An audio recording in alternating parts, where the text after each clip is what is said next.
नमस्कार दोस्तों, आपका स्वागत है हमारे YouTube चैनल पर। आज हम बात करेंगे नवरात्रि के चौथे दिन माँ कुष्मांडा की पूजा का महत्व और पूजा विधि के बारे में। तो चलिए जानते हैं। माँ कुष्मांडा सृष्टि की आदि स्वरूपा आदि शक्ति हैं। अपनी मंद हल्की हंसी द्वारा अंड अर्थात ब्रह्मांड को अपने उत्पन्न करने के कारण इन्हें कुष्मांडा देवी के नाम से अभिहित किया गया है। शारदीय नवरात्रि का पावन पर्व चल रहा है। सनातन धर्म में नवरात्रि पर शक्ति की साधना का बहुत अधिक महत्व होता है। नवरात्रि के चौथे दिन देवी दुर्गा की कुष्मांडा स्वरूप की पूजा का विधान है, जिनकी साधना करने पर साधक के जीवन से जुड़े सभी कष्ट दूर और कामनाएं पूरी होती हैं। इनका निवास सूर्य मंडल के भीतर के लोक में स्थित है। सूर्य लोक में निवास कर सकने की क्षमता और शक्ति केवल इन्हीं में है। माँ कुष्मांडा सृष्टि की आदि स्वरूपा आदि शक्ति हैं। अपनी मंद हल्की हंसी द्वारा अंड अर्थात ब्रह्मांड को उत्पन्न करने के कारण इन्हें कुष्मांडा देवी के नाम से अभिहित किया गया है। जब सृष्टि का अस्तित्व नहीं था, चारों ओर अंधकार ही अंधकार परिव्याप्त था, तब इन्हीं देवी ने अपने ईशद हाथ से ब्रह्मांड की रचना की थी। इनके पूर्व ब्रह्मांड का अस्तित्व नहीं था। इनके शरीर की क्रांति और प्रभाव सूर्य के समान ही है।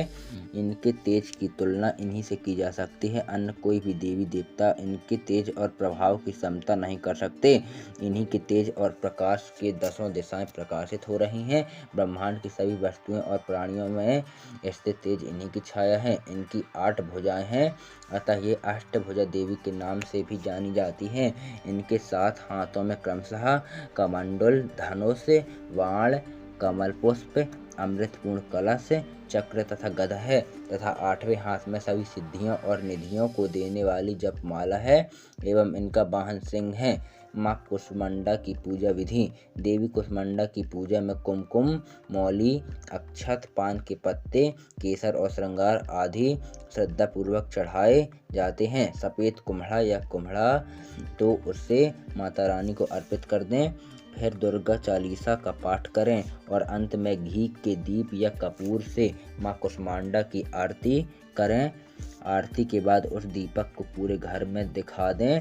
ऐसा करने से घर की नकारात्मकता दूर होती है। अब माँ कुष्मांडा से अपने परिवार के सुख समृद्धि और संकटों से रक्षा का आशीर्वाद लें। देवी कुष्मांडा की पूजा अविवाहित लड़कियां करती हैं तो उन्हें मनचाहे वर की प्राप्ति होती है। सुहागन स्त्रियों को अखंड सौभाग्य मिलता है। माँ कुष्मांडा का प्रिय भोग। माँ कुष्मांडा को पूजा के समय हलवा, मीठा दही या मालपुए का प्रसाद चढ़ाना चाहिए और इस भोग को खुद तो ग्रहण करें ही साथ ही ब्राह्मणों को भी दान देना चाहिए।